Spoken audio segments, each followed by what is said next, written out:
সকালবেলা ঘুম থেকে উঠে তো অনেকগুলো কাপড় চোপড় কাচছিলাম, তো কাঁচা হয়ে গেছে, রোদ্দুর দিয়ে দিয়েছি। তার সাথে হচ্ছে ঠাকুর পুজো দিলাম, দিয়ে উপরে আসলাম, এসে রান্নাবান্না তো শুরু করে দিয়েছি। তো আজকেও হালকা পাতলা রান্না করবো। কয়েকদিন ধরে তো প্রচুর পরিমাণে হচ্ছে মাছ মাংস এগুলি খাওয়া চলছে, তো হালকা করে রান্নাবান্নাও করবো আজকে। আর দেখেন, বাজার থেকে তো চিড়ে আনা হয়েছিল। দেখুন চিড়েগুলো খুবই সুন্দর, কিন্তু চিড়ের মধ্যে প্রচুর পরিমাণে ধানের তুষ, অনেকে কুড়াও বলে। তো এই যে দেখুন, তো মা এখন বসেছে চিড়াগুলোকে ঝেড়ে নিতে। তো কুলা তো হচ্ছে উপরে রেখে দিয়েছি, লাগ পাবো না, যার জন্য হচ্ছে মা আবার এই ঝুড়ির মধ্যে করে সুন্দর করে চিড়েগুলোকে ঝেড়ে নিচ্ছে। ঝেড়ে তারপরে বয়মে ভরে রেখে দিবে। এই যে কিছুটা ঝেড়েছে, কিছুটা এখনও ঝাড়া বাকি আছে, তো অল্প অল্প করে ঝাড়ছে আর বয়মের মধ্যে করে রেখে দিচ্ছে। তো চিড়া আমাদের বাসায় খাওয়া হয় প্রায় জলে ভিজিয়ে চিনি দিয়ে কলা দিয়ে মেখে, কিন্তু দারুণ লাগে। তো মা এখন সবগুলোকে ঝেড়ে রেখে দিচ্ছে বয়ম ভরে, যখন মন চায় তখন আবার খাওয়া যাবে এই জন্য, তাহলে আর বারবার ঝাড়তে হয় না। আর দেখেন কতটা কুড়া বের হয়েছে, অনেকে তুষ বলে, এই যে অনেকটা। তো মা এইভাবেই ঝেড়ে ঝেড়ে সবগুলোকে বেছে নিচ্ছে। বেগুন ভাজা করবো, বেগুন ভাজার মধ্যে দিয়ে দিয়েছি একটু লবণ, হলুদের গুঁড়ো আর একটু চিনি দিয়ে দিয়েছি। দিয়ে এখন বেগুনটাকে মেখে নিব। আর এইভাবে ছোটো ছোটো টুকরো করে কেটে নেওয়া হয়েছে বেগুনটাকে। এইভাবে মা ভাজা খেতে চেয়েছে, তাই মাকে ভাজা করে দিব এইভাবে। তার সাথে আজকে টুকিটাকি রান্না বান্না করবো। এই বেগুন ভাজাগুলো দিয়ে দিলাম।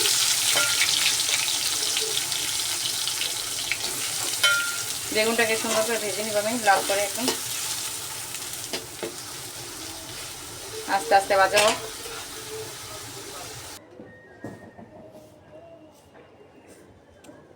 তো এই যে কালকে পূজা হয়েছিল, সেই পূজার ফলগুলো, এই যে আস্ত ফলগুলো তো রয়ে গেছিলো, এগুলো খাওয়া হয় নাই। তো এখন সবাই মিলে এখানে বসে খাবো, খেয়ে তারপর হচ্ছে হাত মুখ ধুয়ে ঘরে যাব। তো এটাই তো এই পুজোর নিয়ম। আজকে রুই মাছ রান্না করব। এই যে রুই মাছটাকে আমি ধুয়ে লবণ হলুদে মেখে নিয়েছেন, ভাজা করব। এই যে তেল বসিয়ে দিয়েছি।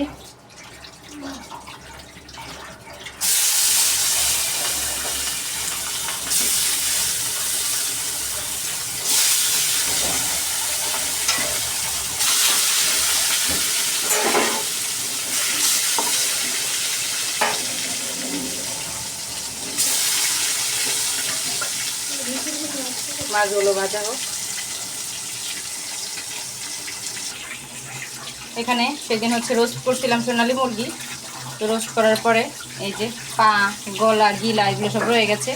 তো এগুলো দিয়ে আজকে এই যে আলু দিয়ে একটু ভুনা করব। কালকে মা বড়ার ঝোল রান্না করছিল, তো সেই বড়ার ঝোল রয়ে গেছিলো কিছুটা, সেটাও গরম করে নিয়েছি। দুপুরবেলা ভাত দিয়ে খাওয়া হয়ে যাবে। এদিকে মাংসের জন্য আদা আর রসুন বেটে নিব। আর জিরে তো বাটাই থাকে, জিরার বাটতে হয় না এখন। মাংসটাকে তো মেখে নিয়েছি সব কিছু দিয়ে, যা যা লাগবে মাংস মাখার জন্য। আর এদিকে কিছুটা মাছ ভাজা হয়েছে, আরও কিছুটা বাকি আছে। এই যে বাকিগুলো ভেজে নিচ্ছি। আর এদিকে মাংসে একটু আলু দিব, তার জন্য ছোটো ছোটো করে কেটে রাখা আলুগুলোকে ভেজে নিয়েছি। এদিকে জিরে ফোড়ন, তেজপাতা আর পেঁয়াজ একসাথে করে ভেজে নেব।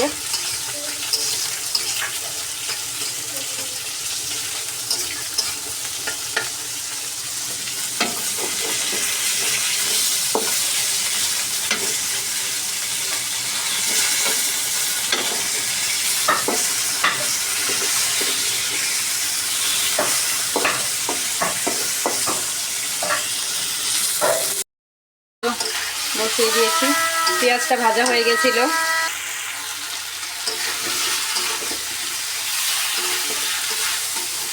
আস্তে আস্তে এগুলোকে কষিয়ে নেবো ভালোভাবে, একদম ভাজা ভাজা করে নেবো। আর এক পিস মাংস ছিল ওর সাথে, সেটাও দিয়ে দিয়েছি। এই যে মাছ তো ভাজা হয়ে গেছে সবগুলোই, এখন রান্না করব। তেল গরম হয়ে গেছে, তেলের মধ্যে দিয়ে দিলাম জিরে ফোড়ন।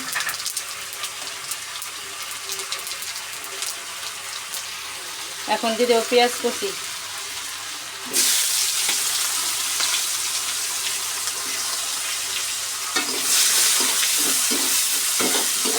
পেঁয়াজটা এর মধ্যে একটু লবণ দিয়ে দেবো, লবণ দিয়ে পেঁয়াজটাকে ভেজে নেব। মাংসের মধ্যে অল্প একটু জল দেবো, জল দিয়ে মাংসটাকে কষাবো।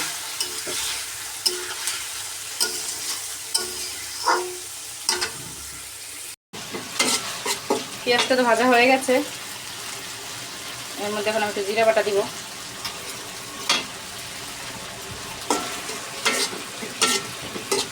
আর হলুদের গুঁড়ো, মরিচের গুঁড়ো দিয়ে মশলাটাকে কষিয়ে নেব। এখন একটু হলুদের গুঁড়ো দিব, আর দিব মরিচের গুঁড়ো।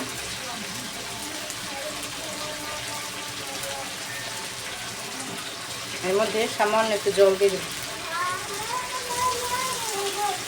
দিয়ে মশলাটাকে কষিয়ে নেব।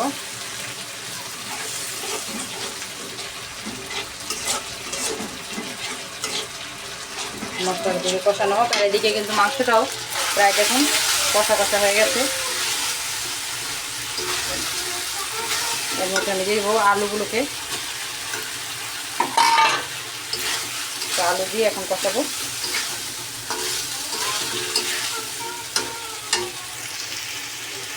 মাংসটা তো কষানো হয়ে গেছে, এখন এর মধ্যে জল দিব। আমি অল্প করে জল দিয়ে দিব, বেশি দিব না। আমি এটা একদম মাখা মাখা করে নামাবো, কষা কষা। এগুলা এই ঝোলটা দিয়ে কিন্তু যখন ভাজা ভাজা হয়ে যায় তখন কিন্তু এটা দিয়ে খেতে, মুড়ি খেতে দারুণ লাগে। আর এখানে এই যে মাছের মশলাটা কষানো হয়ে গেছে, এর মধ্যে জল দিয়ে দিব।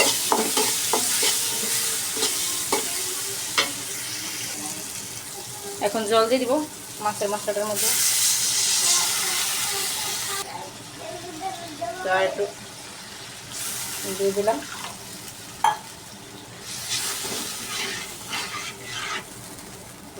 ঝোলটা ফুটলে মাছগুলোকে দিয়ে দিব। মাছ রান্না তো হয়ে গেছে, ধনিয়া পাতা দিয়ে দিয়েছি মাছের মধ্যে আমি। আর এদিকে মাংসটার মধ্যে তো জল দিয়ে দিয়েছিলাম, দেখুন টেনে কতটুকু হয়েছে। এখন গরম মশলা বেটে দিয়ে নামিয়ে নিব আমি মাংসটাকে। গরম মশলা এই যে বেটে নিয়েছি, এখন মাংসের মধ্যে দিয়ে দিলাম।